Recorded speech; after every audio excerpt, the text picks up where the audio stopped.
हाँ, तो स्वागत है आपका अपने चैनल J2L हब में।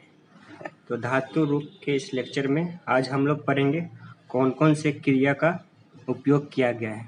इससे पहले के लेक्चर में हमने पढ़ा था धातु के भेद। धातु के भेद और धातु की क्रिया दोनों में बहुत अंतर है। किस किस क्रिया में कौन सा लगता है, कौन आक्रामक क्रिया होता है, कौन सकारात्मक क्रिया होता है, इन सब चीज़ों के बारे में आज पढ़ेंगे। चलो स्टार्ट करते हैं। वाक्य व्यवहार में हम जिन क्रियाओं का प्रयोग करते हैं वे दो प्रकार के होते हैं। मतलब धातु रूप में हम दो तरह की क्रिया की बात करेंगे। स्पेशली हमें क्या है, धातु रूप की क्रिया को जानना है। तो धातु रूप की दो क्रिया होती है, एक आक्रामक क्रिया, एक सकारात्मक क्रिया।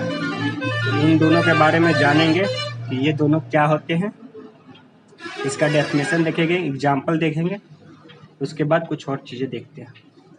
तो आक्रामक क्रिया, जिन क्रियाओं का फल कर्ता तक सीमित हो, जिनमें कर्म का अभाव हो, वे आक्रामक क्रिया कहलाते हैं। मतलब क्या है कि इसमें कर्ता तक क्रिया का सीमित हो। जैसे कोई काम हो जो कर्ता तक ही सीमित हो, इस पे कर्म का कोई जिक्र न हो, वैसे क्रिया आक्रामक क्रिया कहलाती है।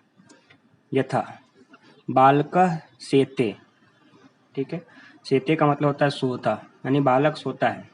तो क्या है, वाक्य में सेते क्रिया का फल और व्यापार बालक तक ही सीमित है। क्या हो गया, बालक सोता है मतलब कर्ता पे फल जा रहा है, कर्म पे नहीं। सोना, सोता क्या है, अगर हम सिर्फ लिखे सोते तो सोता, क्या सोता है, कौन सोता है, इन सब चीज़ों का हम पता नहीं लगा सकते हैं। जहाँ हमारा बालक पे ही डिपेंड हो जा रहा है कि सारा का सारा सेंटेंस, वैसी क्रिया हो जाती है आक्रामक क्रिया। तो यही है, वाक्य में सेते सोता क्रिया तक फल और व्यापार बालक तक सीमित है। इसमें क्या हो गया, क्रिया का फल किस पे है, बालक तक ही सीमित है। फल और व्यापार दोनों बालक तक सीमित है, और बालक क्या है, बालक है कर्ता। तो इसमें डायरेक्ट फल किसको मिला, कर्ता को। तो ये हो गए हमारे आक्रामक क्रिया। अब देखते हैं सकारात्मक क्रिया क्या होता है। तो धातुओं का फल कर्म तक जाता है, यानी कर्ता से लेकर कर्म तक जाता है, अर्थात कर्म संयुक्त क्रियाएं सकारात्मक कहलाती है, जिसमें कर्म भी संयुक्त हो। सिर्फ कर्म नहीं, कर्म और कर्ता दोनों साथ में संयुक्त हो, ऐसी क्रियाएं सकारात्मक क्रियाएं कहलाती है। अब इसका एग्जाम्पल देखते हैं। जैसे बालकः मोदकम खादति, बालक मोदक खाता है, मतलब बालक लड्डू खाता है। इसमें क्या है कि बालकः खादति, अगर सिर्फ ये रहता तो बालक खाता है, खाता है तो हम कहते हैं कि आक्रामक क्रिया। लेकिन मोदकम खादति, लड्डू खाता है, तो अगर हम बालक हटावे दे तो मोदकम खादति, यानी लड्डू खाता है। तो लड्डू पे कर्म आ गया, लड्डू खाना एक कर्म हो गया। तो कहाँ इसका फल जा रहा है, कर्ता से लेके कर्म तक।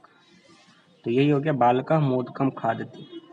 अब यही चीज लिखा है कि कर्ता का व्यापार और फल कर्म तक जाता है। तो ऐसी क्रिया क्या हो गई, सकारात्मक क्रिया हो गई। अब कुछ विशेष आक्रामक क्रियाएं हैं, कितने हैं वो देखो, 1 2 3 4 5 6 7 8 9 10 11 12 एंड 13। ये 13 आक्रामक क्रिया है, जिसे आप याद कर लो। क्वेश्चन भी आएंगे कितने आक्रामक क्रिया है, तो 13। कैसे, कौन कौन से, जैसे लज्जा, सत्ता, स्थिति, जागरण, वृद्धि, क्षय, भय, जीवन, मरण, शयन, कीड़ा, रुचि और दीप्ति। इन सब के अर्थ क्या है, धातु रूप में आक्रामक होते हैं। ये सारे के सारे क्रियाएं आक्रामक होते हैं। और इन 13 को अगर आप ऐसे नहीं याद कर पा रहे हो तो ये एक श्लोक है, जिसे शॉर्टकट ट्रिक भी कह सकते हो, जिससे आप ये आक्रामक क्रिया याद कर सकते हो। कैसे, देखिए, लज्जा सत्ता स्थिति जागरणम, लज्जा सत्ता स्थिति जागरणम, बुद्धि क्षय भय जीवित मरणम, शयन क्रीड़ा रुचि दीप्त अर्थम, धातु गंतम कर्मक माहु। मतलब लज्जा, सत्ता, स्थिति, जागरण, बुद्धि, क्षय, भय, जीवित, मरण, शयन, कीड़ा, रुचि और दीप्ति अर्थम, यानी दीप्ति, इन सब के अर्थ क्या है, धातु में आक्रामक क्रियाएं कहलाए जाते हैं। ठीक है, तो वीडियो को पूरा देखें और पसंद आए तो लाइक कमेंट जरूर करें।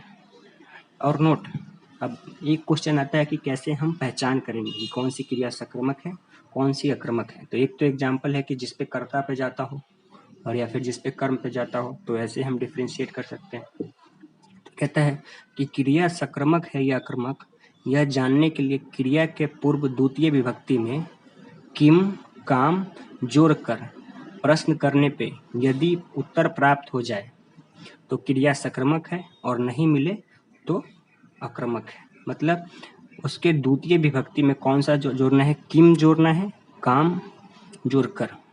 ठीक है, फॉर एग्जाम्पल देखते हैं, अच्छे से समझ में आएगा। जैसे बालकः सेते, क्या है, बालक सोता है।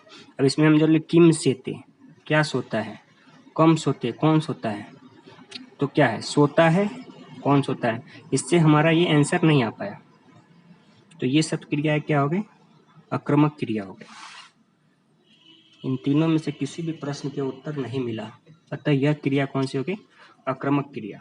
अब ऐसे ही दूसरा एग्जाम्पल लेके, बालकः मोदकम खादति, किम खादति, क्या खाता है, मोदक, मोदकम खादति, मोदक खाता है।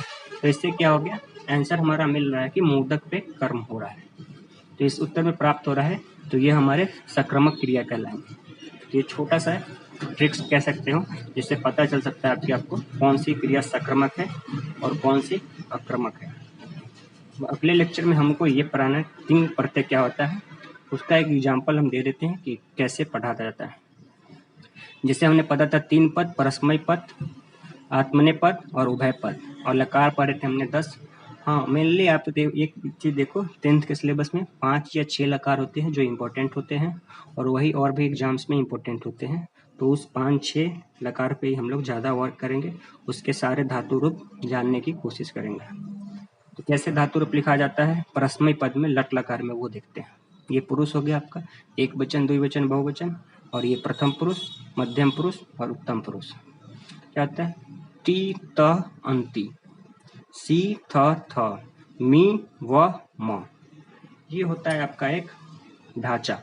इसी के अनुसार से हम सारे धातु रूप का लिखते हैं। फॉर एग्जाम्पल पट धातु का बात करें, पट धातु देखें, ऐसे ही एक वचन, द्विवचन, बहुवचन लिखेंगे। अब क्या है, टी, तो टी से पहले लगा देंगे पट, तो क्या हो जाएगा, पठती। फिर यहाँ लगा देंगे पट, सब में पट ऐड कर दो, पठता, पठ जोड़ अंति, पठंती, पठ जोड़ सी, पठसी, पठ जोड़ थ, पठथ, पठ जोड़ थ, पठत, पठ जोड़ आमी, पठामी, पठ जोड़ बी, ब, पठाब, और ये क्या हो गया, पठामा। इसको आमी, आव, आमा भी कहते हैं। ये मी, वह, वो पठामी, पठावा, पठामा। ऐसे ही सारे धातु रूप लिखे जाएंगे। अगर हम लोग गच की बात करें तो गच्छति, गच्छता, गच्छन्ति, गच्छसी, गच्छता, गच्छत, गच्छामि, गच्छावा, गच्छामा। तो आगे के लेक्चरों में अब हम धातु रूप सीखेंगे। ये वीडियो आपको पसंद आए तो वीडियो को लाइक, कमेंट जरूर करें और चैनल को सब्सक्राइब करें, और हो सके तो वीडियो ज़्यादा से ज़्यादा शेयर करें। आज के लिए इतना ही, थैंक यू।